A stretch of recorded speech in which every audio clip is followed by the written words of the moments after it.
everyone, welcome to the Noel experience. No, I'm kidding. Okay, so my voice is a little dead because I told y'all last week that I was going to be at the DoD Warrior Games. It went great, by the way, because I know a couple people asked me how did it go and everything, and it was a blast. See, my voice is cracking already. It was a blast. I had a great time. I only medaled in one sport. I did archery, precision air shooting with both the air rifle and the pistol. The range was all messed up. Don't even get me started on that. And I only placed in prone and I got third. And last year I had gotten first. So, that's always good. Archery almost made it to the finals, but didn't. And then for recumbent cycling, I was tied for dead last. So I am not a cardio girl. Anyway. So, but I had a great time and my husband got to go. And so it was just a great experience for both of us to be able to experience that together. So today's video is just kind of going to be a year in review or half the year in review for my life and also reading. So let's just go ahead and get into it. So the first thing is my reading goal progress. My goal was 12 books, one book for each month, because I also know that I got a couple life things going on. So I'll go ahead and tie that in with my reading goal, which is that I will be moving soon to North Carolina in September, which means I will not have a lot of time in August and September to read. And I also start school in August again as a, sophomore with some junior classes in college. I don't really know how college works because I'm doing it online, so whatever. But yeah, that's basically what that is looking like. And so I've read 10 or 11 books so far. Let me check my story graph. I've honestly forgotten some of the books that I've read already. Okay, 11 books. I'm one book away from my original goal. I might change it to 20 because I think that's still a realistic goal and still better than what I had originally had. So that's basically all for my reading goal progress. I think I'm going to go ahead and bite the bullet and say my goal is to read 20 books this year, at least to read 10 more books for the rest of the year, including a couple books that I'm already in the middle of right now. I've had some goals of not purchasing books as well. So this year I have acquired some books. So let's talk about how many books that I've acquired because I really haven't paid for any books. My husband bought me the electronic version of Game of Thrones, the ebook. I don't know why I said electronic version, but whatever. And the Harry Potter books, I purchased all of them with a gift card that was sent to me, and also with some credits that I had already at Barnes & Noble. So I didn't come out of pocket pay for those things, and that's kind of going around it, but whatever. And then everything else I've been using the library for. I recently have gotten into manga. For those of you who are subscribing specifically for my One Piece videos, which I know that there are a couple people, and by a couple I mean like most people who are watching my videos. But One Piece has been a great time, by the way, and we will get into that later, but I have not been buying any of the books. I have been solely using my library and my Kindle. And so since we're talking about the Kindle, I want to go ahead and talk about my Kindle experience, as it's been a couple months since I've owned it. Do I miss reading books physically? Yes. And it's not that I couldn't. I obviously have a TBR here, but I had recently traveled, and so I've just been solely using my Kindle because also the books that I'm reading, I'm like, well, I don't want to buy these physically. So I just need to read them while using my library.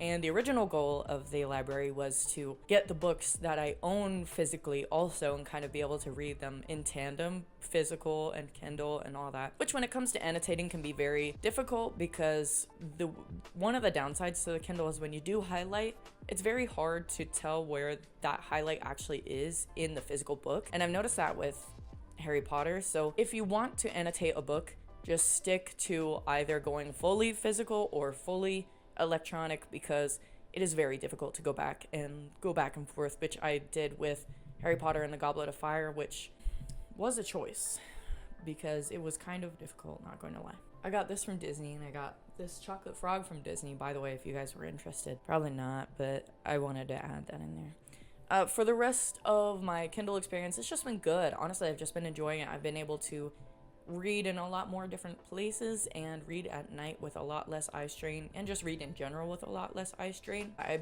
haven't been wearing my glasses lately, but that's because it's more so for up close looking and for migraines and stuff like that, and I had to take them off at some point during the games, and so I just haven't been wearing them since. It's been a couple days since I've worn my glasses, just because that has just been a choice for me. All right, so let's get into some more interesting book questions, I guess, which is my biggest surprise of this year so far. And I am currently reading my biggest surprises. Game of Thrones has been such a big surprise for me that I was like, oh, I'm not going to like it. It's going to have too much essay, too much graphic, intimate moments. I'm not going to like it. And here I am reading it, really enjoying it. And although it's complex in a way that I can still understand and go back and look through my highlights on the Kindle, which, again, is kind of difficult, but nice that I can go back in my highlights in the Kindle and just tap, tap, tap. Also, one thing that's disappointing about the Kindle is it doesn't separate your highlights. So if you're reading a couple books at the same time, they'll all be mixed up, which I do not enjoy that. Anyway, so Game of Thrones has been a big surprise as to how much I have enjoyed it. The writing quality is just very, very good, and characters are written very well. There is so much going on. It makes it so much more complex than things that I'm used to reading at the current time, which I would like to get into more complex stories because I do want to be a more well-read person. And although right now I am focusing on fantasy, I would like to read tons of other books as well. Within every genre, it's just like fantasy has just been my thing for the past year and a half that I'm just like, I'm just focusing on fantasy right now. So, but I'll get to other books eventually. And then, so my other surprise, which is a different medium basically for storytelling, but it's still fantasy, is One Piece. And it has been such a great surprise, such a fun surprise for me. I've had a good time. I have. It's been a great time. Okay. So, I didn't even answer how many books I've acquired. I mean, how many physical books I've acquired has been 6 of the Harry Potter books. And then my husband bought us The Blade Itself by Joe Abercrombie. So, and then the rest, like I said, are library. So 7 books, I guess, are new to my shelf. But I have been reading on Kindle, like I said, and those are borrowed, so I don't own them. Except for Game of Thrones, which I do own. And Trust of the Emerald Sea, but in Spanish. Okay. Moving on. So let's get into my biggest disappointments. So I kind of want to tie this in with what books have I changed my rating for. And there's actually 2 that I've changed my rating for. Dune and Babel. And then another disappointment I had was Howl's Moving Castle, which I actually did not finish. I put it down. It was very disappointing to me because I really, really wanted to like Howl's Moving Castle. The premise of the book went too far into how Sophie was making a deal with a demon, Calcifer, and I felt like it was a bit on the darker side than to how Studio Ghibli has it. At least that's just my personal opinion, and I was like, I'm not really vibing with it. Maybe it was just a growing up Christian or something that just made me feel kind of uncomfortable reading it. And I'm not saying that everyone who's a Christian should feel uncomfortable reading it. I'm saying for me personally, I just wasn't comfortable reading about that subject in general. And for some backstory, I also hate any sort of paranormal, I mean like ghosts and demons and stuff like that. I don't like that stuff in my movies or shows or anything like that, so I don't really want it in my books either. Now, I did love the adaptation, but I felt like it was a bit more whimsical, a bit more fairy tale-esque, and the book just didn't feel right. The vibes just weren't vibing for me. And I knew that it was going to be different going in. It just wasn't vibing for me. Okay, so Dune, I thought I went ahead and re-rated this, but I didn't. So it's at a 4.25 for me right now, but I think it's very hard. But Dune was kind of a letdown for me.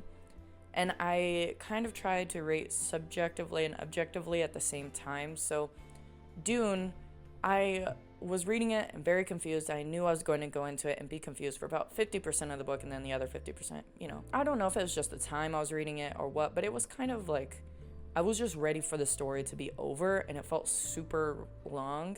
And there's a lot of stuff that's forgettable and a lot of stuff that's memorable too, but I feel like there was a lot more stuff that was forgettable about Dune and just kind of like bleh to read about. where his concepts are really cool and his writing for the most part is good, but I have just was left wanting more and less at the same time. So take that as you will. Babel, I did re-rate. I think originally I had it at a 4.5 or something like that, something crazy. I changed it to a 3.75 because as I think about the book more, I realized that what it was going for, it did not do very well. And I've also realized that R.F. Kuang, I think that every book she has come out with, her main character, I wouldn't even call them a protagonist, the main character, they are meant to be hateable in every book that she makes. And I feel like that can take away from the story if you don't know that that's where it's going to go. And then I think just the direction the story went into and how it was supposed to be taken was not hitting for me in the emotional parts that it was. Characters acted out of character. The characters acted out of character for the sake of plot continuing on. However, it didn't make any sense in the story or to their character. It did not make sense in R.F. Kuang's story. I just was like, why did you make them do that if that's not something that I think that they would do? Doesn't make any sense. It was supposed to be emotional, and I'm just left like, they wouldn't do that. They just wouldn't. That's not, even when you try to tell me other things about this character, I'm still left like, yeah, they wouldn't do that. Is this supposed to be? I don't want to get too into it because I don't want to get into spoilers, and I know that that's very vague if you haven't read it. And although I have read 11 books this year, 3 of them are Percy Jackson, 4 of them are Harry Potter books, and then there's Dune, Elantris, and The Call of the Wild, which The Call of the Wild is my only non-fantasy. It's just a classic fiction, which was a pretty good surprise too, and a good emotional story following a dog's perspective. And I think that everybody should read that while in high school, and I think that animal abuse might be less of a problem, as long-winded as that was, but just, yeah, okay. Alright, so I also have another one, which is my favorite quote. So I wanted to add in one thing from One Piece and try to not spoil anything. If that ragtag fleet of blank is military might and his fancy weapons are military might, then that kid's got grit. Then that kid's grit is military might too.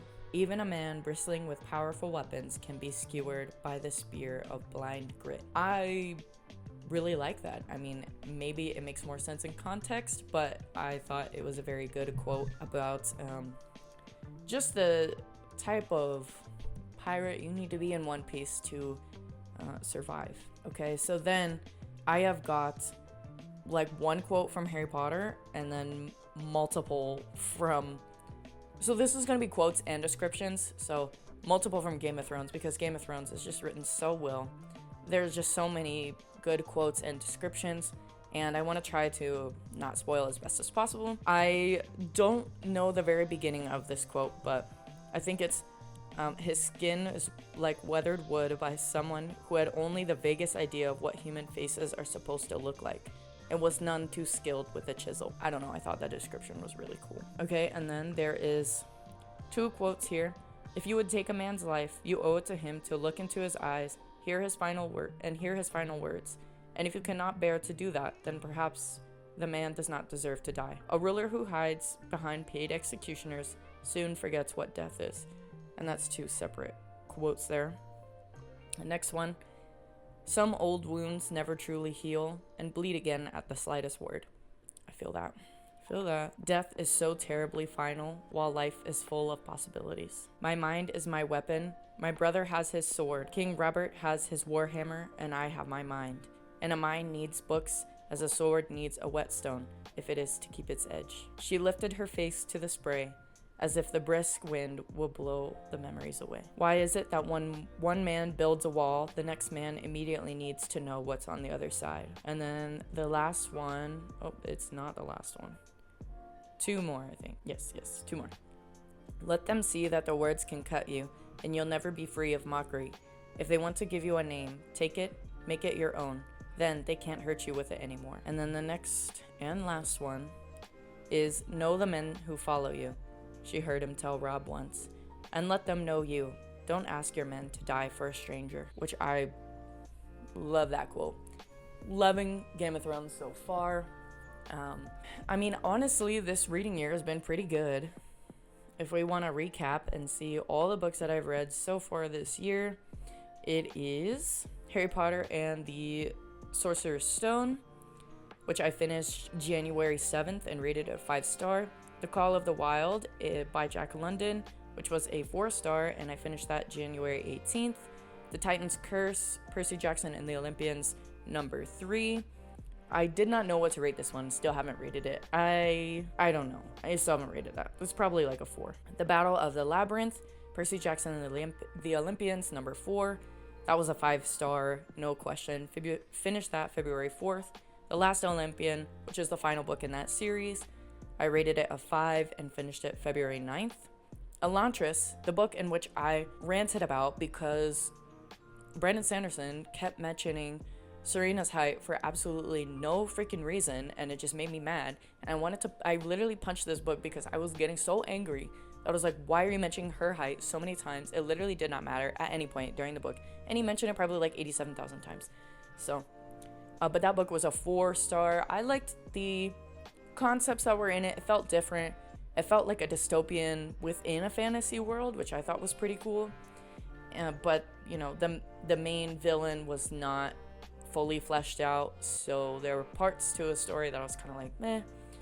And then I have heard that some people say that the main two protagonists kind of are just there, which is kind of fair. I didn't dislike them, but yeah, I would say that they are just kind of like any protagonist. And then there was Dune, which I currently have it at a 4.25, which I finished March 12th. Finished Elantris February 14th. Babel, 3.75, which I originally rated like a 4 something. I finished that March 27th. Harry Potter and the Chamber of Secrets, 4-star. Finished that April 7th. Harry Potter and the Prisoner of Azkaban, finished that April 14th, and that is a 5-star. And then Harry Potter and the Goblet of Fire, I have not rated it yet, and I finished it May 29th. That one was kind of difficult for me because I kind of went in and out of reading, and that's just kind of been this year for me, is I've just been in and out of reading. I've been doing other things with my life. For the DoD Warrior games, I've really been focusing on that and making that the main focus of my life. And I know soon I'll be moving and I'll be going back to school, so I will have other things in my life that are much more important than reading, but I still want to continue my journey in reading. And if you guys would like to know what is next on the TBR, like my highest books on my TBR, let's look at my Kindle library, so I'm currently reading The Blade Itself by Joe Abercrombie with my husband. We're reading it very slowly, but we're reading it together, so that's why it's super slow. I have read volumes 1 through almost finished 8 of One Piece. So Game of Thrones, I am about 50% through, and so I'm hoping I'll finish that next. The Royal Assassin by Robin Hobb, the second book in the Farseer trilogy. That is next on the list. I want to save some of my Harry Potter books for later. Red Seas Under Red Skies, I would also like to read very soon. And Aragon by Christopher Paolini. I also have that coming up as I want to read next on my TBR. Wow, sorry. I've already borrowed it from the library, and that's why some of them are higher on the list, is because I've already accidentally borrowed them from the library instead of suspending my hold. So I have no choice.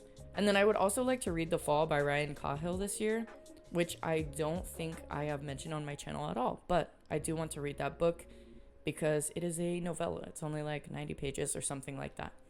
And I don't have the math right now, but look forward to the end of the year when I add up my word count, because I think that is much more important from I don't know if it's just like me being a perfectionist, but I'm like, I want to know the word count, not the page count, because you could have a 300-page book that is shorter than a 200-page book just because of the word count. So I don't like to go off page count as much as I do like to go off of the actual word count. And that's just for me being silly. It doesn't really matter. It's not a competition. No one cares. But I care for myself for future, for me knowing like how much I read. Am I reading more? Am I reading less? Because I am reading Game of Thrones right now, but that book has a much higher word count than most of the other books I read. So while it's taking me longer to read this one, it makes sense because it has such a high word count. Whereas my other ones, I'll finish those a lot quicker because the word count's lower.